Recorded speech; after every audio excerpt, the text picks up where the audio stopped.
Good morning, brilliant brains. Welcome to another episode of Right Brain Recess, and I'm Dr. Laura Salyer. I'm on a mission to transform the practice of medicine by teaching health professionals how to infuse creativity in their daily practice of medicine so they can have more autonomy and less burnout, so you can benefit too.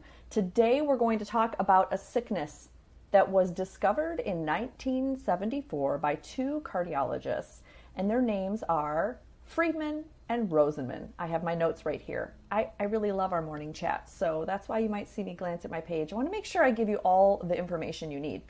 Now, this sickness was coined in 1974 because they noticed that a lot of their patients with this sickness had more risk of heart attack and more morbidity and mortality. And they were really concerned, and they wondered if they could change the whole landscape of how cardiology was practiced and how myocardial infarction survival rates could be improved. The sickness that they discovered is called hurry sickness. Yes, hurry, like busy, right? And so a lot of us are busy and we hurry. But what they found is they defined this specific illness as a harrying sense of time urgency and a continuous struggle, an unremitting attempt to accomplish or achieve more and more things, or participate in more and more things. And basically it's this disconnect between what is feasible and overcommitting yourself. And they found that these patients were more likely to have a heart attack and not survive. But through intervention, it is treatable. And so I want to share with you my top tips today to help you identify if you suffer from hurrying sickness and 7 things you can do to overcome this.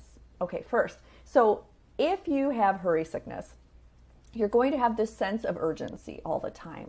You think fast, usually you talk fast, hello, and you act fast. You make decisions, you act on them, and you feel this perpetual momentum to keep pressing forward. A lot of my favorite people are just like this. I mean, that's the definition of an entrepreneur, right? You're thinking fast, you're moving, you're always accomplishing.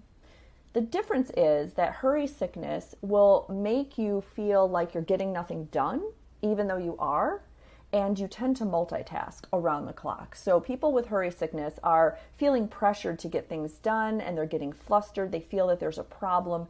They have this feeling that they're not accomplishing what they need to, and so they won't stop hurrying.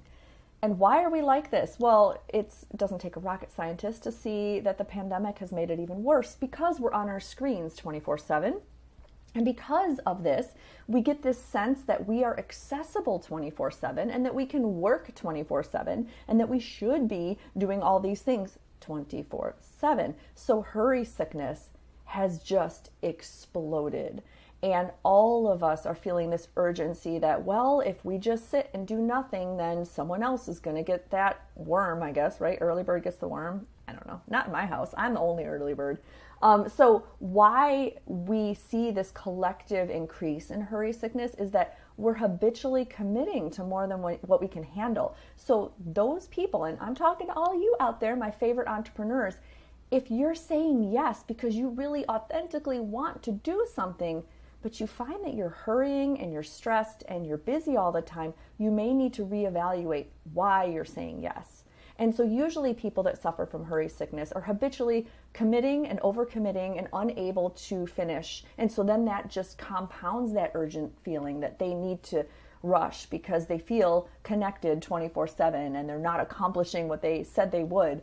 And they don't acknowledge limits. So people that have hurry sickness struggle to say that no, I cannot do that, or no, I will not, or no, I don't want to, because they feel that's a sign of weakness.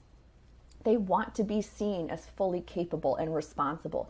They want to maybe get those accolades, and that's important to them. They worry what others will think if they say no, which is ironically one of the solutions. It's a secret solution. We'll get to that in a second.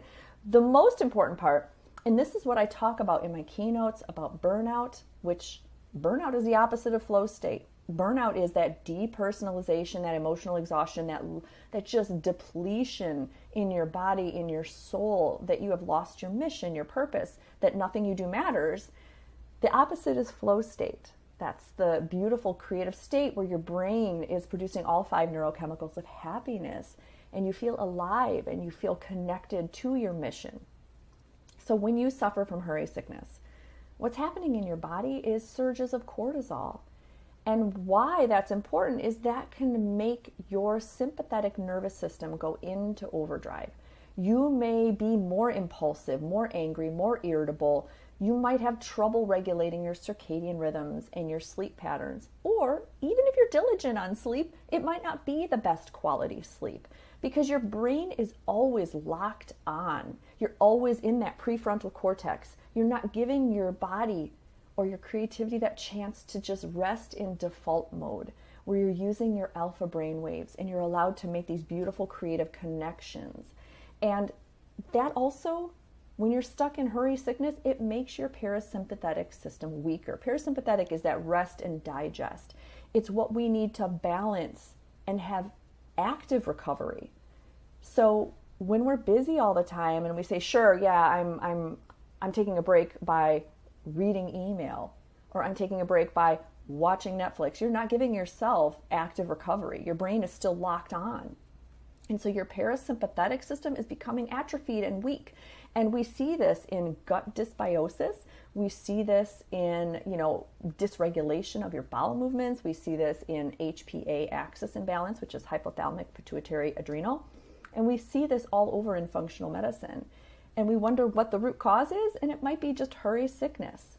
So here's my top 7 things that you can do right now. Get out a piece of paper. These are good nuggets here. Top 7 things that you can do right now if you feel like, this might be calling me out. I think I suffer from hurry sickness. Here we go. Number 1, if you get a task that is in front of you, whether it's asked of you or that you look and you wonder if you should say yes, ask why first. Why would you want to do this? This goes back to looking at your core values. Is this going to add to your own mission, either in your career or your life, or how you like to live your life? Ask why. That's number 1. Number 2, I want you to stop swearing. A different 4-letter word. I want you to banish the word busy. Everyone says, I'm busy, I'm busy, I'm busy, I'm too busy. It's like we glorify busy, and that's a stuck thinking pattern. That's something that I help my patients and my colleagues try to unravel, that glorification of busy. It should be the opposite, the glorification of just being present and calm and grounded. That is the true goal for everybody. Number 3, be as asynchronous as possible. Not everything needs your, in real life, absolute live attention. You can batch your emails. You can be asynchronous in talking to somebody and responding. You don't have to be completely there all the time. Apps like Marco Polo or even just Voxer, where you can voice text a conversation and have it asynchronously, can be a great way to connect with family and friends and even colleagues and coworkers, because not everything needs to be absolutely urgent. Okay. Number 4, plan. We need to plan. If you plan, and yes, I mean literally sitting down every month, every week, every day, and chunk out all your goals or the things you need to do, you won't feel busy because you'll be able to look ahead and time everything you need to have done. And so if something falls in your lap unexpectedly, you feel more resilient because you have everything planned. It doesn't feel like the sky is falling. You won't have Chicken Little syndrome because you're not reacting. You're more proactively planning your life. So definitely plan. Number 5, I want you to have black and white thinking on your priorities. Okay? So it's not a spectrum of urgent or non-urgent. It is either urgent or non-urgent. And that's it. Be black and white. Now, granted, as you get better at this and you get easier at saying yes and no with black and white thinking, you can have a little bit of gray, like semi-urgent. But for now, practice the black and white thinking of saying, is this a priority, yes or no? Do I need to do this right now? Then no. Then plan for it later. Number 6, be like a 100-watt bulb, either on or off. That's it. You're there. You're 100% in that conversation at the dinner table across from that person. Your cell phone is turned down and off, or you are 100% there at your work, focusing on that project without any other browsers open. Hello, guilty. I have a ton of browsers open. But this is why it's bad, and this is number 7. When we multitask, we lose 10 points in our IQ every time we switch tasks. So number 7 is banish multitasking and set a timer. You can either use the Pomodoro technique, which is like a simple timer for 25 minutes where you focus on one task, and then at the end of 25 minutes, you get a 5-minute break where you can do whatever you want. That lets your brain play and do those things that you're curious about, whether it's scrolling through social media or checking email, whatever. There's other apps, there's things like Newsfeed Eradicator or Self-Control or Rescue Time. There's a ton of apps out there. But if you banish multitasking, you'll be completely present, and that is exactly what we need to be as human beings, not human doings. So now you have the cures for your hurry sickness, and I love spending time with you on a Monday. So thank you for listening, and let me know if you have any other comments. I'd love to hear what you have discovered to identify yourself as suffering from hurry sickness and what you have done to treat it. And it takes time and practice. It's not instant, but we're all learning and growing. So it's been wonderful, and keep coloring outside.